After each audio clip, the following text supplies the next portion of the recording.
तो उन्होंने अपने कानून के मुताबिक, क्योंकि कब्जा उसी के पास था और शबाहत भी हल्की सी मिल रही थी, तो हजरत दाऊद अलैहिस्सलाम ने कानून के मुताबिक जो है फैसला फरमाया और बच्चा उसको दे दिया। अब हजरत सुलेमान के पास भी यह फैसला पहुंचा, उन औरतों ने बता दिया कि आपके वालिद साहब ने यह फैसला फरमाया है। तो कुछ फैसले अहादीस में आए हैं कि जो हजरत दाऊद अलैहिस्सलाम के सामने हजरत सुलेमान ने बेटे ने किए, तो हजरत दाऊद अलैहिस्सलाम ने उनको अप्रिशिएट किया, उसको नाफिज किया। अब हजरत सुलेमान अलैहिस्सलाम के सामने वो छोटी लड़की रोने लगी, कहा कि लड़का मेरा है लेकिन मेरे पास इसकी कोई गवाही मौजूद नहीं है, और चूंकि कब्जे में बड़ी लड़की के पास है और गवाही भी नहीं है, कब्जा भी उसका है, तो वालिद गिरामी कदर ने कानून के मुताबिक फैसला कर दिया और ये उसको मिल गया है, लेकिन है ये मेरा।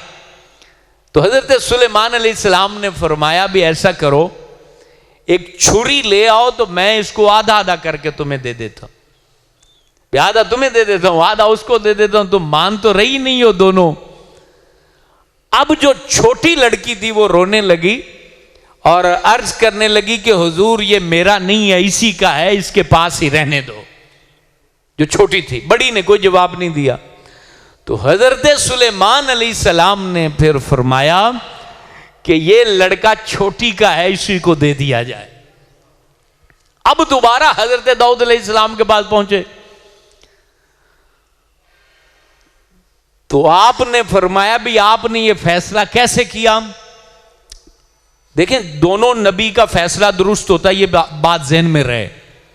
अब हजरत सुलेमान अलैहिस्सलाम ने अर्ज की कि बाबा जान, मैंने इनको कहा था कि छुरी ले आओ ताकि मैं इसको आधा काट दूं, जिंदा तो तुम पसंद नहीं कर रही हो, तो चलो मुर्दा आधा आधा तुम ले लो, आधा वो ले ले, आधा ये ले ले।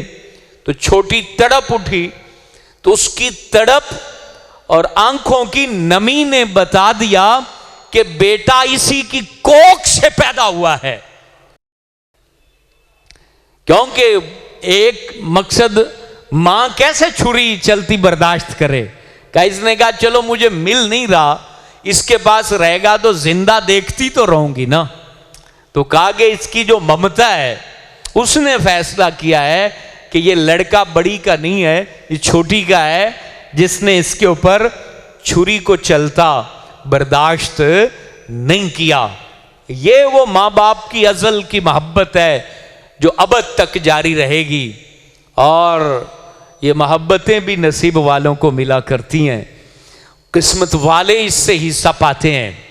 खलाक़े हकीकी जिनके माँ बाप जिंदा हैं वो उनके ऊपर सलामत रहें, और जिनके मर गए अल्लाह ताला उनकी कब्रों को ठंडा करे, नूर से मुनव्वर करे।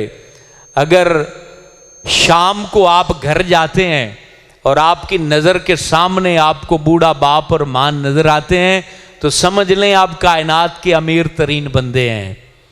अगर आगे आपके लिए माँ या यूं बाजू फैलाए बैठी आपको यूं गोद में लेती है, तो समझ लें आप जैसा कोई भी अमीर बंदा दुनिया में नहीं है। आप बंगले में जाते हैं और उसके अंदर आपको ना माँ नज़र आती है ना बाप नज़र आता है, तो समझ लें आपके पास सिर्फ दौलत है, बाकी कुछ भी नहीं है। ये वो दौलत है जिसका कोई नेअमल बदल नहीं है, और इस दौलत में वो सुकून, वो करार, वो इत्मीनान, वो लताफत, वो करार और वो तमाम तर खुशी के मानी पोशीदा हैं कि जिसको आहले शऊर ही महसूस कर सकते हैं। अपने माँ बाप के साथ वक्त गुजारा करें, उनके पास बैठा करें, उनकी मुस्कुराहट को फील किया करें, उनकी चाहत और मोहब्बत की कदर किया करें, उनके साथ खाना खाया करें, उनके मुंह में लुक़मे डाला करें, उनका जूठा खाया करें, उनके मुंह से प्याला चाय का लगा के फिर वो पिया करें। ये वो चीज़ें हैं जो आपके बदन से बीमारियों को निकाल देंगी। ये वो चीज़ें हैं जो आपकी तमाम तमन्नाओं को पूरा करने में आपकी मददगार साबित होंगी। ये वो तावीज़ है जो तलिस्मी है, ये वो दवा है जिसमें शिफा ही शिफा है। ये वो बात है जिसमें झूठ नहीं है। ये वो चीज है जिसका बदल आपको जमीन के अंदर तहतु सरा में और अर्श तक कहीं भी नहीं मिलेगा। ये वो खजाना है जो एक ही बना आपके लिए। आपके लिए आपका माँ बाप तो एक ही है ना, डबल तो हो ही नहीं सकता। बाप डबल हो सकता है, मां डबल हो सकती है, कोख भी एक, नुतफा भी एक। ये खजाना तन्हा, यकता, अकेला, बस अकेला। जिसने इसको संभाला वो कायनात के अंदर पुरसुकून रहा, इत्मीनान में रहा, करार में रहा। जिसने इसको गवा दिया, जिसने बाप गवा दिया, मां गवा दी, उसने अपना सब कुछ गवा दिया। उसके पास ना खाक बची ना राख बची, सब कुछ उसने उड़ा दिया। ये वो बात है जो इस अंदाज से आपको किसी ना मिंबर से मिलेगी ना मसनद से मिलेगी। जिसने इसको पल्लू से बांधा और गांठ लगा ली, खुदा की कसम, वो जिंदगी के अंदर जिसने अपने मां बाप को ना रुलाया, ये मैं दावे से मिंबर रसूल पे बात कर रहा हूं, उसको भूख तो रुला सकती है। वो बंदा बड़े बड़े मसलों में पड़ सकता है, लेकिन वो बंदा मखलूक खुदा के सामने कभी भी रुसवा नहीं हो सकता। और जो बंदा मां बाप को रुला के जिंदगी की सीढ़ियां चढ़ाओ, यानी मां बाप का रोना एक होता है, अपने आप रोना, बिला वजह रोना। बाज दफा मां बाप बिला वजह भी रोते हैं, बाज दफा बच्चे का कसूर नहीं होता, ऐसे बहाना बना देते हैं, उसकी मैं बात नहीं कर रहा। जिसने मां बाप को खुद अपने अमल से, किरदार से, अपने मामले से रुलाया, मैं उसकी बात कर रहा हूं। अदरवाइज वो भी इंसान है, गलत कर सकते हैं, हम भी मां बाप हैं, हम भी गलत कर सकते हैं, तो हमारी गलतियां हमारी औलाद पे नहीं पड़ेंगी। जो अपने किरदार से ये कर रहे, तो फिर मखलूक के सामने उसे रोना भी पड़ता है, तड़पना भी पड़ता है, रुसवा भी होना पड़ता है। ये चीजें हैं, इसको आप समझ जाएं। जो इस वक्त मां बाप नहीं बने हैं या बन चुके हैं और उनकी औलाद छोटी है, तो बहुत अच्छी बात है, अभी से समझ जाएं।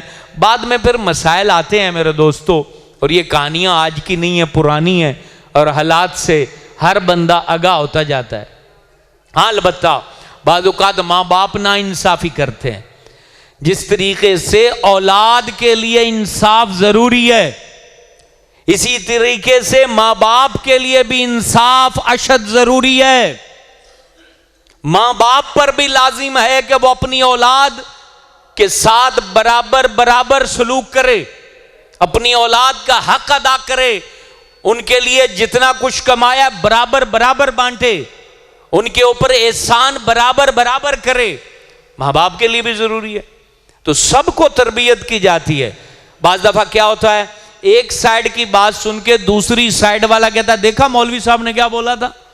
तो दोनों के लिए यह बात है, इंसाफ दोनों तरफ से होगा, एक तरफा नहीं होती बात, बात दोनों तरफ से होती है।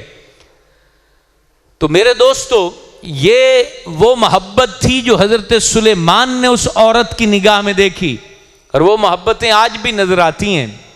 कोई देखने वाला हो, कोई समझने वाला हो, कोई सलूक करने वाला हो, लेकिन हम मादा परस्ती का शिकार हो गए हैं। हमारी मोहब्बत सिर्फ मादे में रखी है, अच्छा खाना, अच्छा घर, अच्छी गाड़ी, अच्छा लिबास। हम अपनी मोहब्बत के मयार को सिर्फ इसी में उलझा के बैठ गए हैं। हमने मोहब्बत को कभी रिश्तों में तलाश ही नहीं किया, हमने मोहब्बत के पैराए कभी समझे ही नहीं हैं। हम अपनी जिंदगी को यूं उलझा बैठे कि अब सुलझाने का वक्त ही गुजर चुका है। लिहाजा अपनी जिंदगी को इस बनावटी रानाइयों से निकालकर चंद मिनट के लिए उस अबदी खुशी के अंदर भी ले आएं। अपने रिश्तों में मौजूद सलूक को ढूंढें, अपने रिश्तों में मौजूद अपनाइयत को तलाश करें। बाप बेटा, माँ बेटा, मियाँ बीवी, बहन भाई, चचा भतीजा, ये वो रिश्ते थे जिन्होंने जख्मों पे मरहम रखना था, जिन्होंने तकलीफों को राहत में बदलना था, लेकिन हाय अफसोस, हाय अफसोस, आज जख्म पर मरहम रखने वाले रिश्ते खत्म हो गए।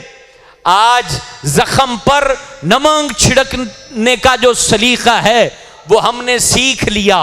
आज हमने एक दूसरे को ढारस देना, एक दूसरे की जो है पीठ थपकना, एक दूसरे के गम को गलत करना, एक दूसरे की परेशानी को दूर करना, इसका जो सलीका हमारे प्यारे आका व मौला हजरत मोहम्मद रसूलुल्लाह सल्लल्लाहु अलैहि वसल्लम ने सिखाया था, हमने उसका सबक ना पढ़ा, न पढ़ने की कोशिश की। हम क्या देखते नहीं, हजूर जाने रहमत अपने आस्ताने से बाहर निकले हैं और एक औरत ने आपको कहा हजूर मेरा कुछ गम है वो सुन लीजिए। आप रास्ते से हटकर बैठ गए और उस औरत की जो है आप बीती सुनना शुरू कर दी। वक्त बीत गया, किसी ने कहा हजूर ये दिमागी तौर पर इसको तकलीफ है और ये दुरुस्त बात कई दफा दोहराती रहती है, आप इसके सामने इतनी देर से बैठे हैं। हजूर सल्लल्लाहु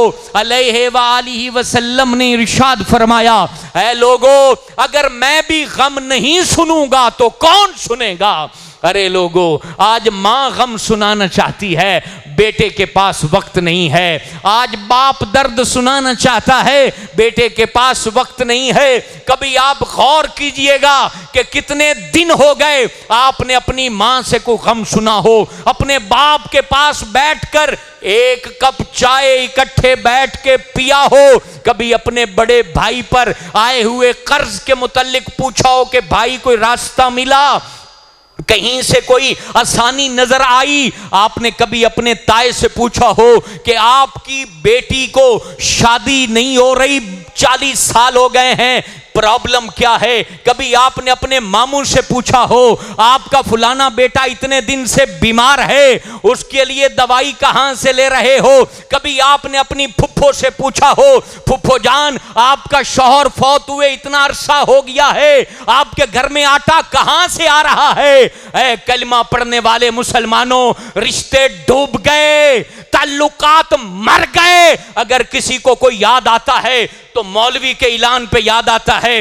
वो भी 3 दफा पूछते हैं कौन मरा है, कौन मरा है, कौन मरा है। फिर कब्र पे मट्टी डालने के बाद भूल गए, फिर कोई चलीसवे के बाद भूल गया, फिर किसी को उसकी याद आई तो बरसी पर याद आई। और हाय जुल्म, तुफ इस माशरे के ऊपर याद भी आए तो कैसे याद आए कि उसने देगें चढ़ाई, कर्ज लेके चढ़ाई। किसी ने पूछा कि तूने अपने बाप की देगें कहां से पैसा लिया है, तूने अपने मां का जो स्वयं किया है ये खर्चा कहां से लिया है। अरे कईयों के पास तो कफन के पैसे भी नहीं होते और हम उनके हाथ से दावतें खा के आते हैं, हम उनकी देगें हड़प करके आते हैं। हमने याद भी रखा तो जालिम पेट की खातिर याद रखा, हमने मरने वालों को भुला दिया, हमने बिस्तरे मर्ग पे पड़े कैंसर के मरीजों को हम भूल गए। हम भूल गए उन लोगों को जो हेपेटाइटिस का 5000 का इंजेक्शन लगवा रहा है,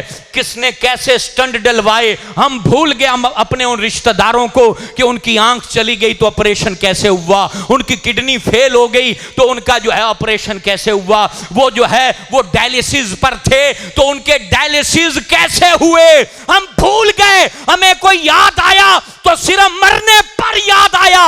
अरे मरे हुए इंसान के जनाजे पर 1500 बंदा खड़ा था, लेकिन जब वो मर रहा था ये 1500 कहां मर गए थे, ये कहां चले गए थे।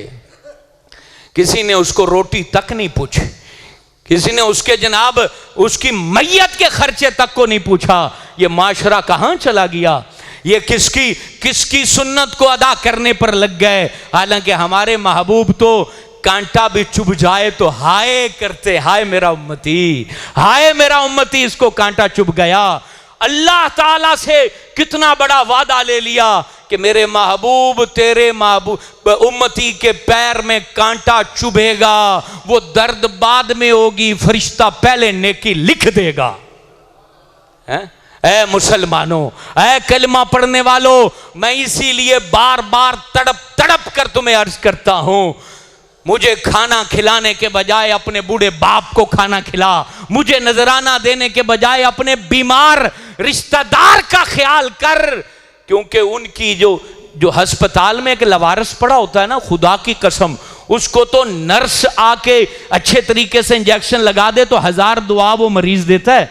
ओ मेरी धी तेरा भला होवे तू मैनू टीका लाया, ओ मेरे पुत्र तेरा भला होवे तू मैनू स्ट्रक्चर दिता।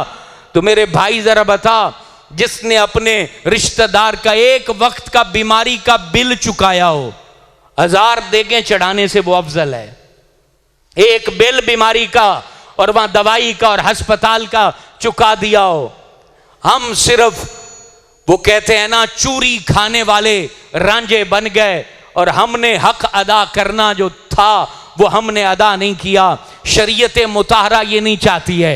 शरीयत दर्द को बांटना, तकलीफ का मदावा करना, अजियत के अंदर किसी का बाजू पकड़ के डूबने से बचाना, यह शरीयत इसका दावा करती है और इसके बारे में तालीम देती है। ये बात याद रखें, इस्लाम कभी भी नहीं कहेगा कि तुम कई मोहब्बतों के बड़े बड़े दावे कर दो। इस्लाम सिर्फ ये कहेगा कि कोई प्यासा है तो उसको आधा कप पानी दे दो, दूध दे दो, तुम्हारे 1000 दावों पर वो भारी हो जाएगा, 1000 दावों के ऊपर वो भारी हो जाएगा। तो बाज ऐसे मौके जिंदगी में जरूर आप पर भी आए होंगे, आपके रिश्तेदारों पर भी आए होंगे, जिस वक्त सहारा देने वाला मरते दम तक दुआओं में याद रहता है, मरते दम तक दुआओं में याद रहता है, बंदा उससे मिले ना मिले, वो वक्त जरा नजर में रखा करो। कहते हैं ना, दुआएं करवाई नहीं जाती, दुआएं ली जाती हैं, दुआएं ली जाती हैं, दुआएं लिया करो। कुछ ऐसे गिर रहे होते हैं, उनको सहारा दे दोगे ना, सारी जिंदगी दुआ देगा। हल्का सा आपका यूं सहारा दे देना और वो सीधा खड़ा हो गया, जिंदगी भर कहेगा अल्लाह उनका भला कर दे। जदों मैं डिगदा पिया सी उदों ने मेरी कंड नहीं लगन दी थी। कुछ लम्हे ऐसे आ जाते हैं, अपने आस पास ताल्लुकात पर नजर रखा करें। तो हजरत सुलेमान अलैहिस्सलाम की वफात का वक्त जब आया तो अल्लाह पाक ने हुक्म फरमाया, आप लाठी का सहारा लेकर नमाज में मसरूफ हो गए, अल्लाह के जिक्र में यूं लाठी असा पकड़ के, और उधर मस्जिद बैतुल मुकद्दस जो थी वो तामीर जिन्नों को लगाया हुआ था, इसको तामीर करो। बड़े बड़े देव हैकल जिन जो थे आपके ताबे थे, तो वो बड़े बड़े पत्थर लेके मस्जिद बना रहे हैं और हजरत सुलेमान अलैहिस्सलाम आप नमाज पढ़ रहे हैं और रूह अल्लाह ने कब्ज कर ली। अब आप देखें, रूह कब्ज हो गई और आप लाठी के सहारे रहे।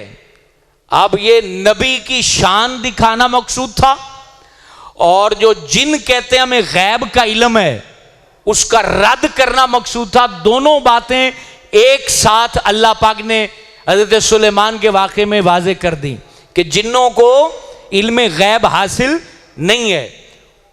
पूरा साल वो मस्जिद बनाते रहे, पूरा साल, और पूरा साल हजरत सुलेमान की रूह निकली हुई है और वो अपनी लाठी के ऊपर खड़े रहे। ना उनका चेहरा बदला, गर्मी आई, सर्दी आई, लू चली, ठंड चली, सारे मौसम गुजरे और अल्लाह का नबी फ्रेश का फ्रेश खड़ा है। ये बता दिया कि नबियों का जिस्म हमारी तरह नहीं हुआ करता है, उनको अल्लाह ताला ने खास शान शौकत अता की होती है। और फिर जो असा था उसको दीमक लग गई, अल्लाह के हुक्म से घुन लगा और वो जब गिरा तो हजरत सुलेमान जमीन पर तशरीफ ले आए। फिर जिन्नों को पता लगा भी असी 1 साल हमें लगे रहे, ये तो अल्लाह के नबी तो दुनिया छोड़ के चले गए। तो फिर उनको पता चला, तो यूं आप दुनिया से रहलत फरमाई बैतुल मुकद्दस। तो बैतुल मुकद्दस पर बात खत्म हुई।